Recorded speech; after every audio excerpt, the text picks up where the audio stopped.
I want to thank God for what God has done for me. Last year in May, I was having tummy pain just like that one day. So I couldn't bear that pain. I came back home that day. I told my husband and then we went to the ED that afternoon. I went there. The doctor saw me. They said, oh, maybe it's just tummy pain. Maybe it's this, maybe it's that.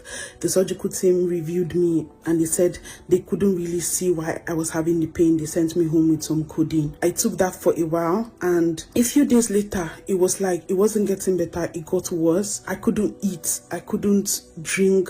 I was vomiting. My tummy was so big. The pain was out of this world. One very day, I went to the ED and I just couldn't bear it. Like, I was rolling on the floor, and then they finally took me. They did a scan and they came back and told me, oh, the gynecology consultant will come to see me. The gynecologist came and was like, is there any history of cancer in your family? I'm like, from where to where? Like, cancer, how did we go from abdominal pain to cancer? She was like, so the CT scan we did for you showed a mass on your ovary and it's so big. Are there females in your family who have died of cancer? Are there females in your family who has been diagnosed of cancer? Is your mom alive? Are your aunties alive? Are your sisters alive? Is your grandmother alive? My brain was so scattered. I could not even think anymore. So she talked and talked and talked. It's like as she was talking, I was in limbo. I couldn't even hear her because I'm like, I work in the hospital. I know the progress rate of cancer patients. Hearing that is like, you know, when Papa says the thing you fear the most. A lot of times when I go to the hospital, when I care for patients,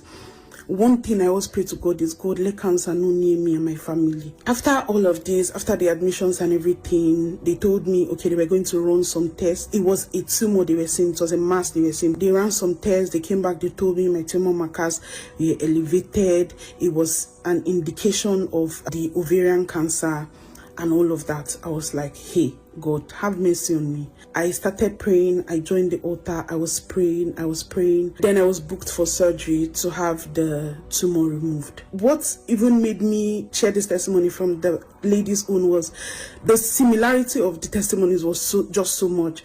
Like the way they cut her from top to down, that was the way they cut me, because the doctor was like, the tumor was too big to bring out, doing the small line, just the way they do the cesarean section, skinny incision. When I woke up, the doctor was like, how did you have that in your tummy? Like, just the way she asked, like, how did you have that in your tummy? She told me, we brought out over 5 kg from your tummy. She said, I don't understand. Plus the free fluids that were just flowing around in your tummy. She said fluids were just roaming, more than 2 liters of fluids were just roaming all around in your tummy. I said, God.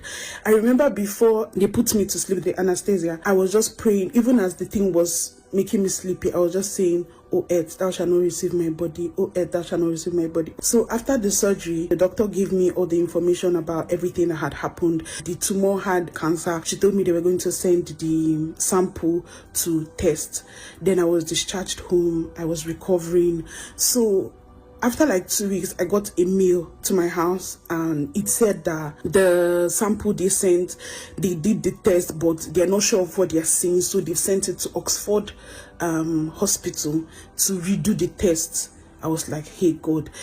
If they didn't see anything, they wouldn't be saying they want to retest it. I read it. I started crying again. Then I told myself, why are you crying? Then the next day, Papa prayed, what they saw before, they will not see it again. What they saw before, they will not see it again.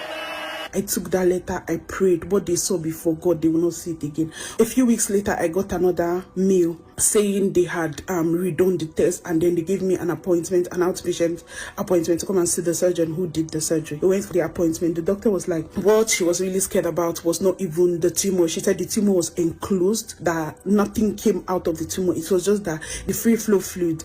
They were scared of if the free flow fluids had cancer, that it had touched my other organs. The fluid is what they were really retesting to be sure that it didn't have any cancer. It was this, it was that, it was fine. I was like, thank you, Jesus. Then she said that she was going to give me a test to go and rerun. That was the test they did before that. They said my tumor marker was high, that she was going to give me the test to go and rerun it as an outpatient. And then when I rerun it, they would let me know of the result. I said, no problem. But when I came back, I told myself I'm not ready to book the test, that I must wait for a word concerning this test before I go and book the test. And then we prayed, and Papa prayed. He said, go and rerun that test. What they saw before, they will not see it again. Go back and check in the hospital. What they saw before, they will not see it again. I booked my appointment, and then I went to the GP. I reran the test, and then I came back. I forgot about that. It was a while.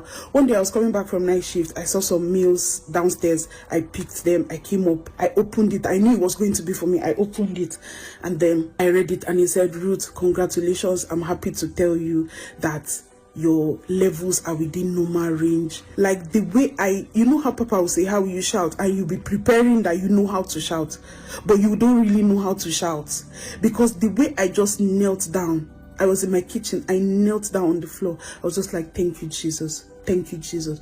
That was all I could say. Thank you, Jesus. That was all I could say. I'm just happy to be alive. I'm happy to be fine.